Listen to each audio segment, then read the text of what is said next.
जय हिंद साथियों, आप सभी को स्वागत है आपके अपने परिवार सफल असिस्टेंट यूट्यूब चैनल पे। देखिए, जो बेल्ट्रॉन का बुक है रुक्मिणी प्रकाशन का, तो उसी का हम लोग रिव्यू कर रहे हैं पेज बाय पेज। ये डाटा एंट्री ऑपरेटर के लिए one of the best book है अभी मार्केट में। इसका जैसे कुल 15 सेट है इस बुक में, जो हम कंप्लीट करवा चुके हैं 15 सेट। 10 टेस्ट है टेस्ट सीरीज के रूप में, और 5 सेट है इसका सोल पेपर जो 2019 में पूछा गया प्रश्न था। तो अभी हम कर रहे हैं जो कंप्यूटर का स्टडी पैकेज इसमें विशेष रूप से दिया हुआ है वन लाइनर, तो उसी को हम लोग देखेंगे। इससे पहले हम 3 और वीडियो देख चुके हैं जिसमें कंप्यूटर का परिचय परम 2024 और सॉफ्टवेयर और हार्डवेयर के बारे में बताया गया है। तो आज हम देखेंगे, देखिए, मेमोरी स्टोरेज डिवाइस, कितने प्रकार के मेमोरी होते हैं, चुंबकीय disk, optical disk, register memory, cache memory, इन सभी चीज़ों को हम लोग देखेंगे। और भी चीज़ें होगा जिसको हम फ्लैश मेमोरी के अंतर्गत उसको ऐड करेंगे। ठीक है, तो आप वीडियो के अंत तक बने रहिएगा, बहुत ही आपको हेल्पफुल मिलेगा ये वीडियो, क्योंकि वन लाइनर क्वेश्चन है और आपको जैसे हम 1 से 2 बार पढ़ के बताएंगे, आप ध्यान से सुनिएगा तो यहीं पे याद हो जाएगा।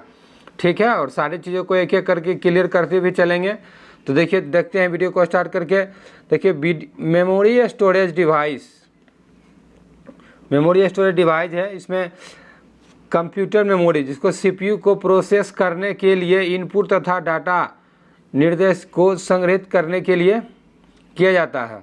कि कंप्यूटर मेमोरी सीपीयू को प्रोसेस करने के लिए इनपुट डाटा तथा निर्देश को संग्रहित मतलब स्टोर करता है। अगला पॉइंट है, मेमोरी में हम किसी भी डाटा को संग्रहित करते हैं। मेमोरी में किसी भी डाटा को हम लोग स्टोर करते हैं। मेमोरी में हम किसी भी डाटा को संग्रहित करके रख सकते हैं और ज़रूरत पड़ने पर उन्हें दोबारा से उपयोग कर सकते हैं। जैसे होता है कि आप मेमोरी में रहेगा तो उसको नेट वगैरह का कहीं ज़रूरत नहीं पड़ेगा, आप उसको ऑफलाइन मोड में जब ज़रूरत पड़ेगा उसको खोल करके आप देख सकते हैं। जैसे यूट्यूब पर है कि आप इसमें बिना नेट के चलेगा नहीं, तो आप मेमोरी में डाउनलोड रहेगा तो कभी भी आप देख सकते हैं उसको, उसमें कोई डेटा खपत नहीं होगा। अगला है कंप्यूटर मेमोरी। यह स्टोरेज डिवाइस का कार्य करता है, किसी भी निर्देश या सूचना अथवा परिणाम को संचित करके रखना होता है। अगला है आपका कंप्यूटर मेमोरी के दो प्रकार के होते हैं। कंप्यूटर मेमोरी 2 प्रकार के होते हैं, पहला प्राथमिक तथा मुख्य मेमोरी, दूसरा है द्वितीयक मेमोरी अथवा गौण मेमोरी। कि प्राथमिक मेमोरी है प्राइमरी और मेन मेमोरी, और द्वितीयक मेमोरी है अथवा गौण मेमोरी है सेकेंडरी मेमोरी। जिसको मेमोरी, कंप्यूटर में मेमोरी 2 प्रकार के होते हैं, एक प्राइमरी और दूसरा सेकेंडरी, बस इतना समझिए आप। देखिए, प्राइमरी मेमोरी किसको कहते हैं, जो प्राथमिक मेमोरी कहलाता है। देखिए, प्राथमिक मेमोरी यह मेमोरी है जिसे सीधे सीपीयू द्वारा एक्सेस किया जाता है। प्राथमिक मेमोरी वह मेमोरी है जिसको सीपीयू द्वारा एक्सेस किया जाता है। सीपीयू द्वारा एक्सेस होने वाली मेमोरी कौन सा है, तो प्राथमिक मेमोरी। इसी प्रकार से प्रश्न पूछेगा आपको एग्जाम में। इसमें यूजर द्वारा इच्छानुसार डाटा को स्टोर करके लंबे समय तक नहीं रखा जा सकता है।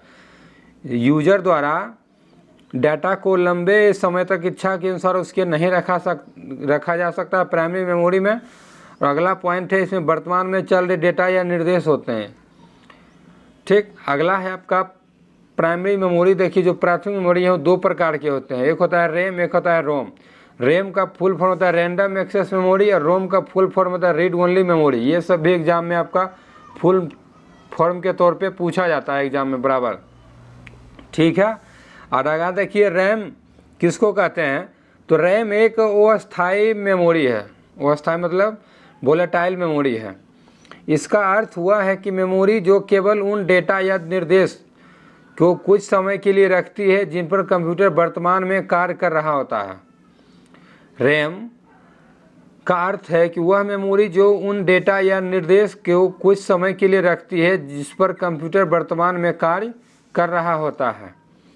अगला पॉइंट है, यह प्रोसेस पूरा होने पर उन्हें खाली करके किसी और कार्य या प्रोसेस के लिए तैयार करता है। ठीक, कंप्यूटर को अचानक से ऑफ होने पर डेटा इसे ख़त्म हो जाता है। अगर आप डेटा कंप्यूटर को ऑन करके कोई वर्क कर रहे हैं, अगर एक जैसे लाइन पे है, सीपीयू वगैरह नहीं कंप्यूटर में लगाए हैं, अगर लैपटॉप में कार्य कर रहे हैं तो कोई दिक्कत नहीं है। लेकिन अगर कंप्यूटर में काम कर रहे हैं और लाइन के भरोसे चल रहे हैं, तो अगर लाइन कटता है जिस प्रकार से, जैसे ही वैसे ही आपका जो वर्क कर रहे हैं वो भी आपका समाप्त हो जाएगा। इसलिए सीपीयू के साथ जैसे यूटीएस रखना अनिवार्य होता है आपका, यूपीएस या यूटीएस।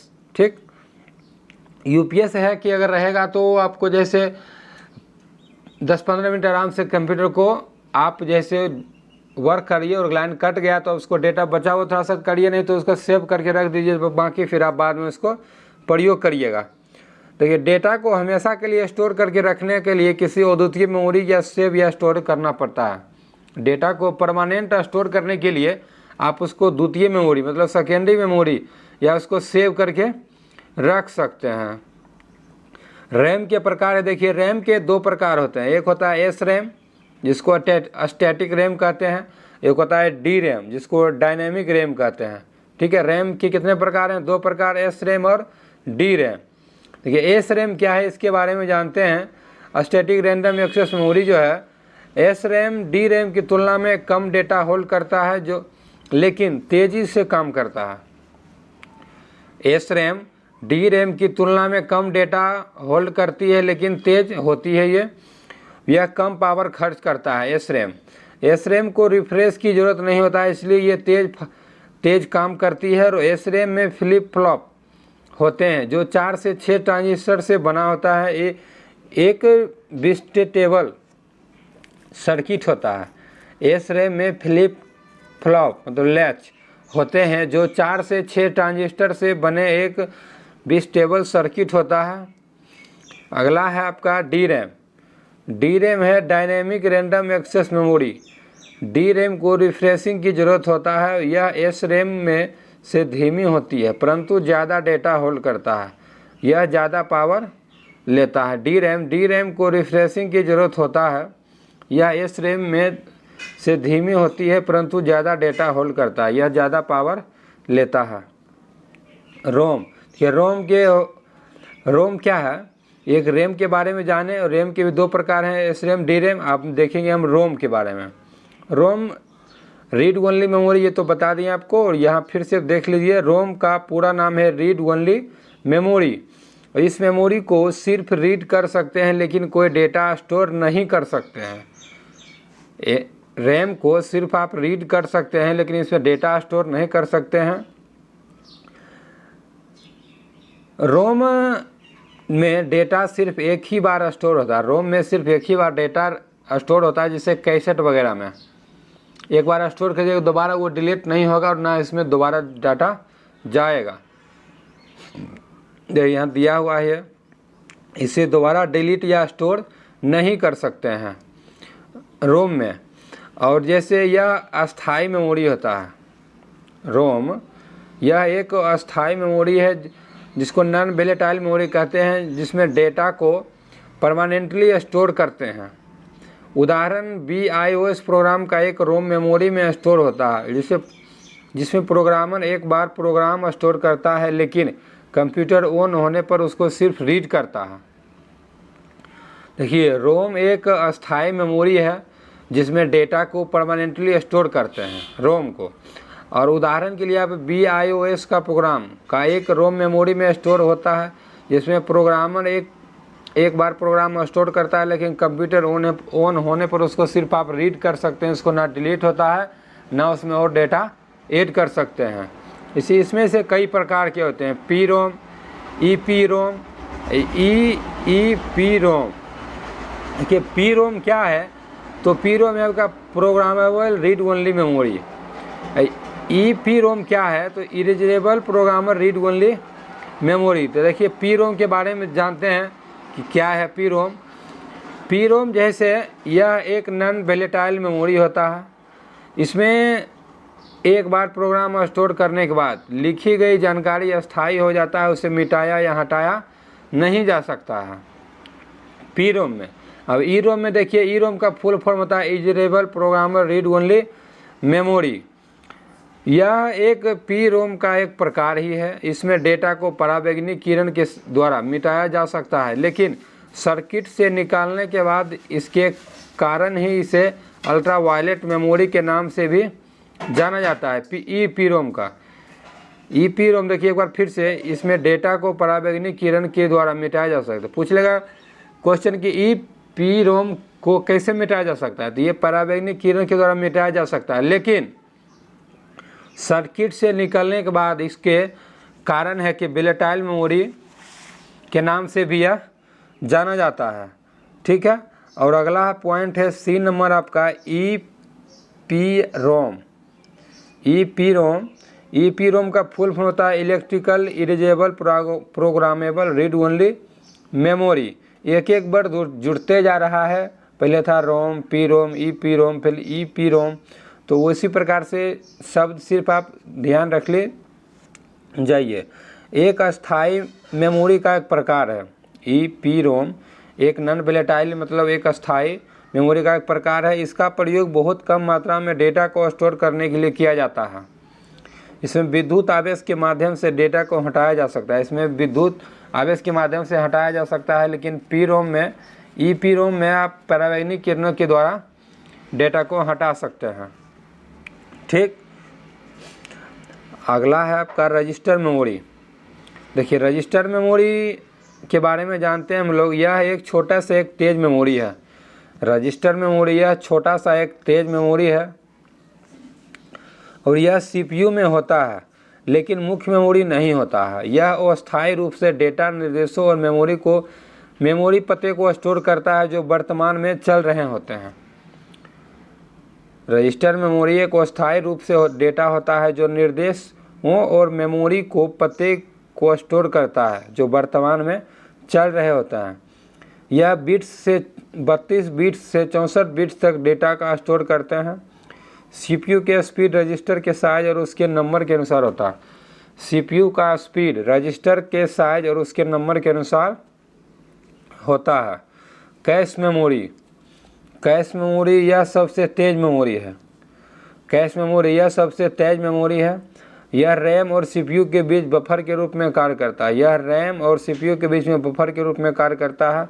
CPU के रैम से डेटा एक्सेस करने में ज़्यादा समय लगता है क्योंकि रैम मेमोरी थोड़ी धीमी होती है।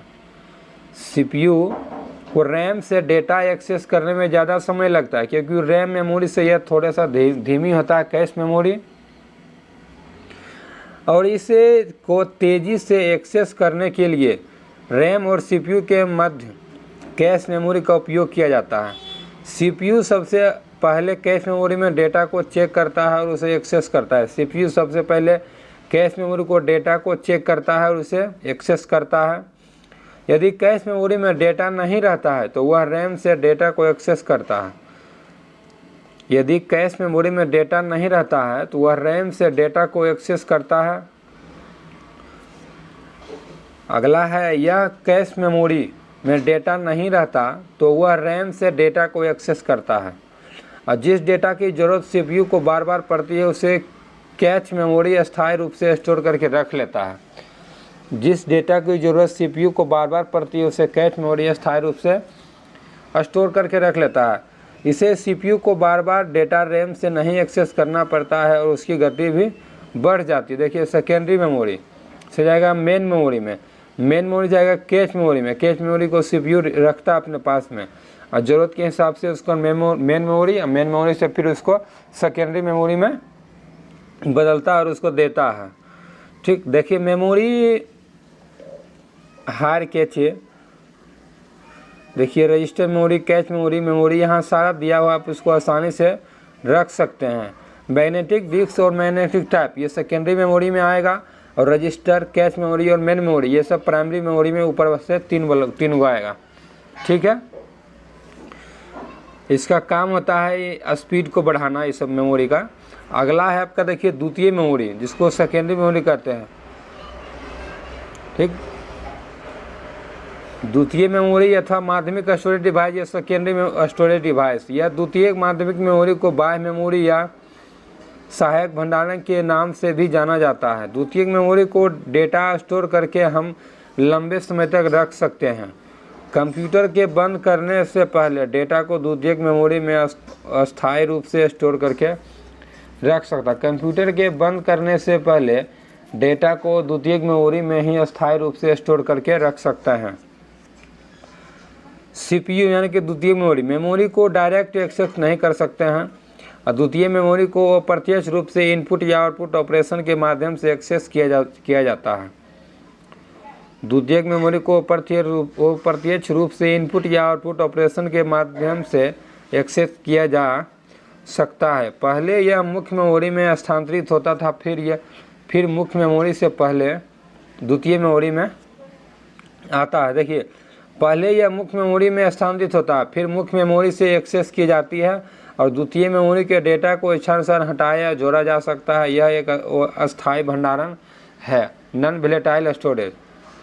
ठीक है, द्वितीय मेमोरी यह एक अस्थायी भंडारण है, जिसको जब चाहे डेटा को इच्छानुसार हटा सकते हैं और उसको आप जोड़ सकते हैं। देखिए, अगला टॉपिक है आपका अनुक्रमिक मेमोरी, जिसको सीक्वेंशियल एक्सेस मेमोरी कहते हैं। सीक्वेंशियल एक्सेस मेमोरी यह एक ऐसी डेटा स्टोरेज है जिससे डेटा को एक के बाद एक ही पढ़ा जा सकता है। उदाहरण के लिए चुंबकीय टैप आप इसको उदाहरण के रूप में देख सकते हैं। चुंबकीय टैप एक मैग्नेटिक टैप है, इसके बारे में भी हम लोग देखते हैं अभी। ठीक है, देखिए, चुंबकीय टैप यह एक मैग्नेटिक टैप है। मैग्नेटिक टैप एक पतली और लंबी प्लास्टिक की पट्टी से बनी होती है। इस पर चुंबकीय परत चढ़ाया जाता है और इस परत पर डेटा को सेव किया जाता है मैग्नेटिक टैप पर।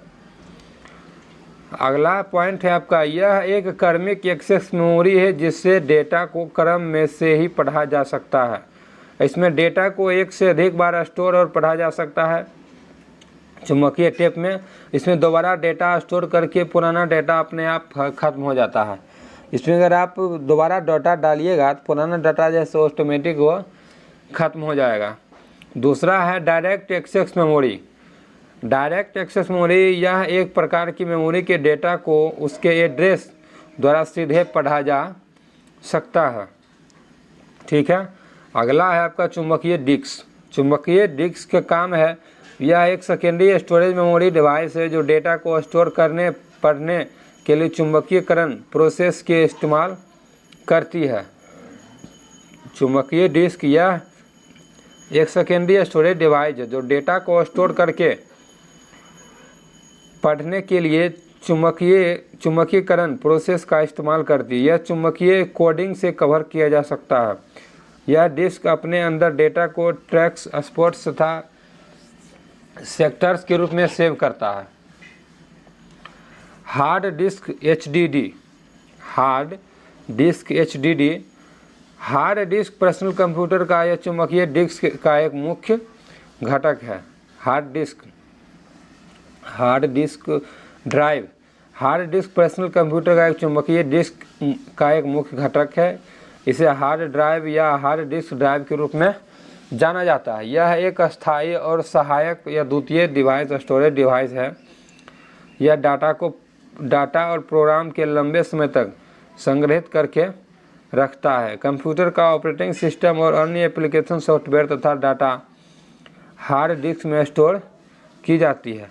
हार्ड डिस्क में स्टोर डाटा सप्लाई के बाद करने पर नष्ट नहीं होता। हार्ड डिस्क में स्टोर डाटा सप्लाई बंद होने पर नष्ट नहीं होता है और यह ज़्यादा समय तक ज़्यादा डाटा को स्टोर करने की क्षमता भी रखता है। हार्ड डिस्क में आप डाटा बंद भी हो जाएगा काम करते करते तो वो ख़त्म नहीं होगा और इसको आप ज़्यादा से ज़्यादा इसको डाटा स्टोर दे सकते हैं हार्ड डिस्क को। अगला पॉइंट है, इसमें डेटा को इच्छानुसार आपको हटा या जोड़ सकते हैं। ये तो है ही, इसको बिल्कुल आसानी से इसको परिवर्तन कर सकते हैं और यह कंप्यूटर के कैबिनेट के भीतर रखा जाता है और मदरबोर्ड से जुड़ा होता है।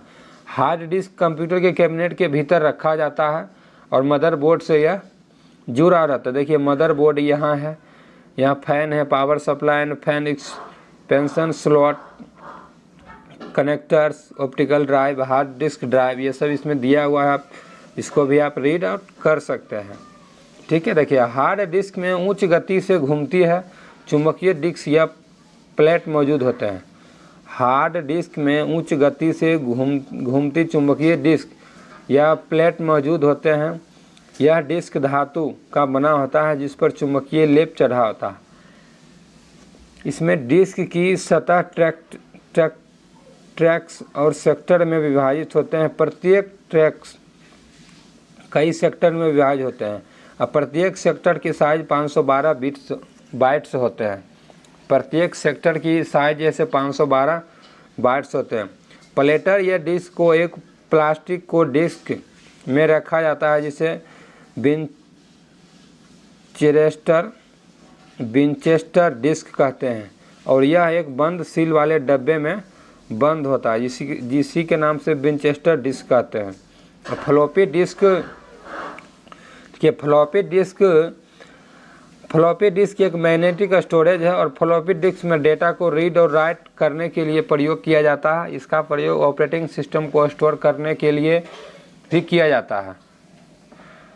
फ्लॉपी डिस्क का प्रयोग ऑपरेटिंग सिस्टम को स्टोर करने के लिए भी किया जाता है। अगला पॉइंट है आपका ऑप्टिकल डिस्क। कि ऑप्टिकल डिस्क एक प्रकार का डायरेक्ट एक्सेस द्वितीय मेमोरी है और ऑप्टिकल डिस्क पॉलीकार्बोनेट प्लास्टिक का बना होता है। ऑप्टिकल डिस्क पॉलीकार्बोनेट्स का बना होता है और इससे डेटा को स्टोर करने या एक्सेस करने के लिए लेजर बीम का प्रयोग करते हैं। यह आमतौर सपाटी व गोलाकार होता है। इसके और भी कुछ उदाहरण जैसे सीडी, डीवीडी, ब्लू रे डिस्क। देखिए सीडी का फुल फॉर्म होता है कॉम्पैक्ट डिस्क, डीवीडी का डिजिटल वर्सेटाइल डिस्क और ब्लू रे का ब्लू रे डिस्क। ठीक, देखिए सीडी कॉम्पैक्ट डिस्क क्या है तो इसके बारे में जानते हैं हम लोग। यह एक ऑप्टिकल डिस्क का एक द्वितीय और डायरेक्ट एक्सेस स्टोरेज है। इसमें हाई इंटेंसिटी का लेजर बीम डालकर डाटा स्टोर किया जाता है और रीड किया जाता है। ये 3 प्रकार के होते हैं। सीडी रोम जिसको कॉम्पैक्ट डिस्क की रीड ओनली मेमोरी कहते हैं। यह एक प्रकार के डिस्क को सिर्फ पढ़ा जा सकता है। इसमें हम कोई भी डेटा दोबारा स्टोर नहीं कर सकते हैं। रोम आ गया तो समझिए आप कोई डाटा स्टोर वहाँ नहीं कर सकते हैं। इतना बस आप ध्यान रखिएगा। इसमें रोम की तरह काम कर देखिए, रोम की तरह काम करता है। यह व्यावसायिक के रूप में बनाए जाते हैं। एक बार बनने के बाद डेटा को स्टोर नहीं किया जा सकता। बताया जैसे शादी का कैसेट या फिल्म का कैसेट वगैरह बनता है तो एक बार स्टोर होने के बाद दोबारा डिलीट या फिर उसे हटाया नहीं जा सकता है।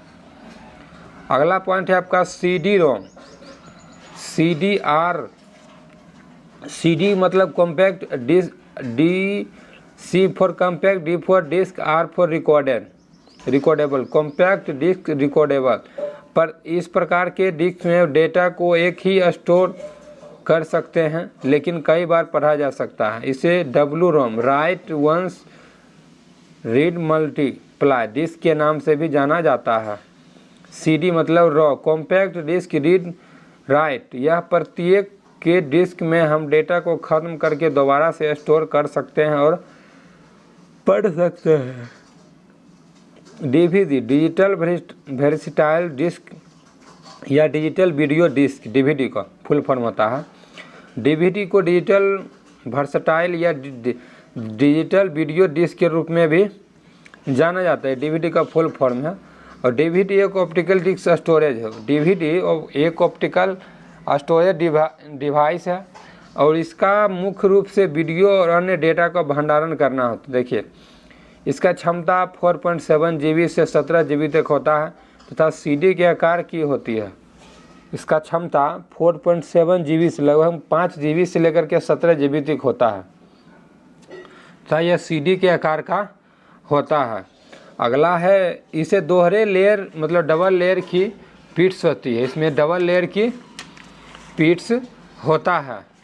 ठीक है, और अगला आपका ब्लू रे डिस्क।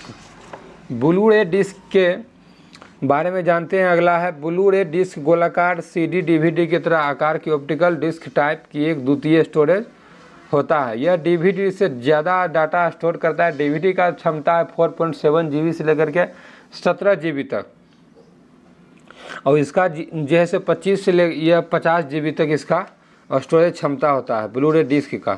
ठीक, तो देखिए ब्लू रे डिस्क के बारे में जानते हैं। ब्लू रे डिस्क गोलाकार डीवीडी की तरह ऑप्टिकल डिस्क टाइप की एक द्वितीय स्टोरेज होता है। तो बता दिए यह डीवीडी से ज़्यादा स्टोर करता है। यह ब्लू वायलेट लेजर किरणों का प्रयोग करता है। यह single layer 25 GB, double layer 50 GB की क्षमता तक यह स्टोर कर सकता है। अगला आपका फ्लैश मेमोरी। देखिए फ्लैश मेमोरी एक अस्थायी इलेक्ट्रिक या स्टोरेज मेमोरी है। यह इंटीग्रेटेड सर्किट है। इंटीग्रेटेड सर्किट का आईसी का ये फुल फॉर्म है और इसके डेटा को बनाए रखने के लिए इसे निरंतर पावर की आवश्यकता होती है फ्लैश मेमोरी में। और फ्लैश मेमोरी में बिजली की आपूर्ति से हटाया जाने पर डेटा को हाई वोल्टेज पर मिटाया जाता है और लिखा जाता है या स्टोर किया जा सकता है। फ्लैश मेमोरी को बिजली की आपूर्ति को हटाए जाने पर डेटा को हाई वोल्टेज पर मिटाया या लिखा या स्टोर किया जा सकता है। यह हार्ड डिस्क एचडीडी से महंगी होती है। फ्लैश मेमोरी का प्रयोग car, camera, audio player, mobile phone आदि में किया जाता है और माइक्रो एसडी पेन ड्राइव आदि का भी प्रमुख उपयोग है इसको बनाने में फ्लैश मेमोरी से। ठीक है, देखिए पेन ड्राइव को थंब ड्राइव या फ्लैश ड्राइव या यूएसबी ड्राइव भी कहा जाता है। यह अंगूठे के एक प्रकार की छोटी सी पोर्टेबल डिवाइस से बिल्कुल छोटा सा अंगुली के समान होता है। यह आसानी से संगत प्रणाली के बीच फाइलों को स्थानांतरण तथा संग्रह करने के लिए उपयोग किया जाता है। यह भिन्न भिन्न क्षमताओं में उपलब्ध होता है। इसे पीसी के यूएसबी पोर्ट में लगाकर उपयोग किया जाता है। इसको मोबाइल में आप भी अब तो यूज होने लगा है टाइप सी कनेक्ट कर करके। अब पेन ड्राइव का मुख्य कंपोनेंट फ्लैश मेमोरी की होने के कारण से फ्लैश मेमोरी ड्राइव भी कहते हैं। और फ्लैश मेमोरी एक खास मेमोरी होता है। और यह इलेक्ट्रिक करंट के पास ना होने की स्थिति में डाटा को रोक सकता है। फ्लैश मेमोरी का उपयोग इलेक्ट्रिक उपयोग में बहुयातायात किया जाता है। और पेन ड्राइव जिसको EEPROM electrical erasable portable read only memory का एक उदाहरण है पेन ड्राइव। देखिए यही पेन ड्राइव है, एक छोटा सा बिल्कुल उंगली के समान होता है, बिल्कुल छोटा सा, बहुत ही उपयोगी होता है। इसमें डेटा को आप आराम से हस्तांतरण कर सकते हैं और इसको डिलीट कर सकते हैं, इसको कन्वर्ट करके बदल भी सकते हैं और भी कोई डेटा में। ठीक, मेमोरी कार्ड। देखिए मेमोरी कार्ड यह एक ऐसा डिवाइस है जो डिजिटल फाइलों को स्टोर एवं ट्रांसफ़र करने के लिए तेज़ और आसान तरीका प्रदान करता है। मेमोरी कार्ड यह एक ऐसा डिवाइस है जो डिजिटल फाइल्स को स्टोर एवं ट्रांसफ़र करके इसको तेज़ और आसान तरीका प्रदान करता है। यह पतले आकार का छोटा कार्ड जैसा इलेक्ट्रॉनिक मेमोरी डिवाइस है। इसका प्रयोग कंप्यूटर के अलावा अन्य आधुनिक उपकरणों जैसे mobile phone, digital camera, PDA, laptop, smartphone आदि किया जाता था। इसे मल्टीमीडिया कार्ड भी कहा जाता है। इसका उपयोग रिमूवेबल स्टोरेज डिवाइस के रूप में प्रचलित है। मेमोरी कार्ड्स भी कई प्रकार के होते हैं। हम विभिन्न इलेक्ट्रॉनिक डिवाइस में डेटा स्टोर करने के लिए इस्तेमाल करते हैं। ये निम्नलिखित प्रकार के होते हैं, जैसे स्मार्ट मीडिया कार्ड की खोज ओलंपिस और फूजी के द्वारा संयुक्त रूप से की गई थी। Smart media card digital camera में इस्तेमाल होने वाली बहुत ही कॉमन स्टोरेज मीडिया है। और आपका है सिक्योर डिजिटल कार्ड को SD कहते हैं। SD कार्ड का उपयोग डिजिटल कैमरा या DSLR कैमरा में किया जाता है।